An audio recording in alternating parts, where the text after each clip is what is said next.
première violoncelliste, Rose Barling, une de nos premières, la première de nos deux solistes ce soir. Le concerto pour violoncelle numéro 1 en la mineur, opus 33 de Camille Saint-Saëns, est une œuvre en un seul mouvement. Donc pour les connaisseurs et les puristes, vous avez entendu quelques notes qui ne figuraient pas dans la partition comme telle, parce que la partition continue pour les deuxième et troisième mouvements. Donc, on a seulement fait jouer le premier mouvement, ou du moins la première section, et on a rajouté une petite codetta pour bien finir le tout.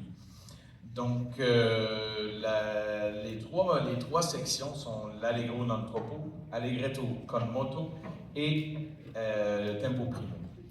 Au lieu de l'introduction orchestrale traditionnelle d'un concerto, le concerto commence direct avec un accord. Et par la suite, le violoncelle qui énonce le motif principal. Le deuxième thème, tellement beau, c'est le thème mélodique que vous avez entendu en majeur, donc qui contraste grandement avec le premier thème. Le concerto est dédié, Saint-Saëns l'a dédié au violoncelliste Auguste Tolbeck. La prochaine pièce que nous allons jouer pour vous est une autre pièce de Camille Saint-Saëns. Donc, vous allez commencer à voir un peu notre parcours ce soir. De marche militaire, musique passionnée entre la liberté, beaucoup, ça revient souvent.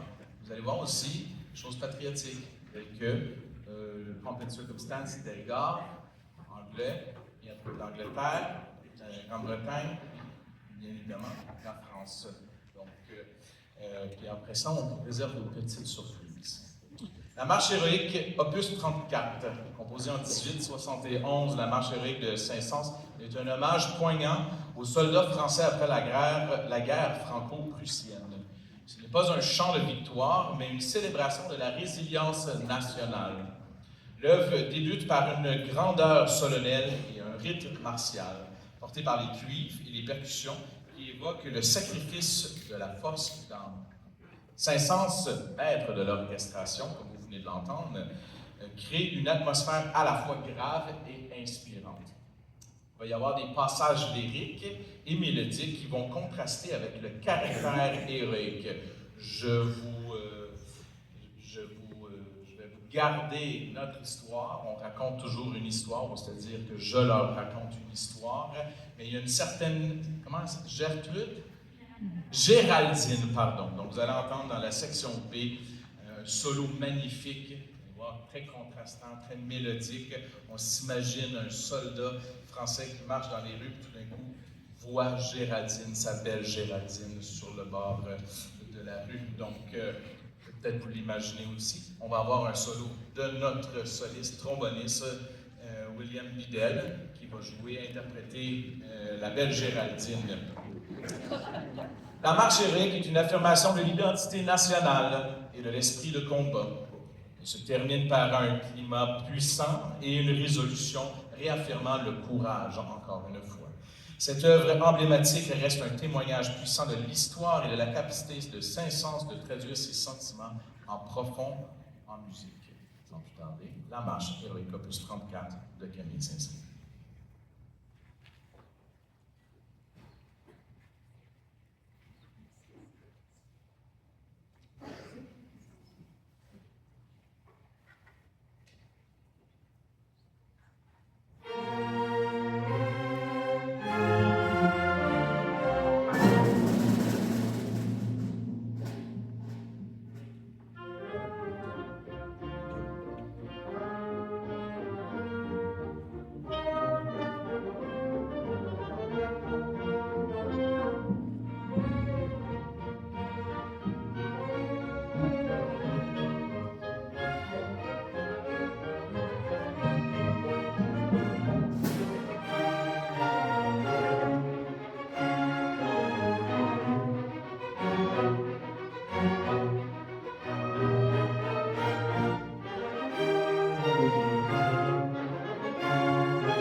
pour le coup.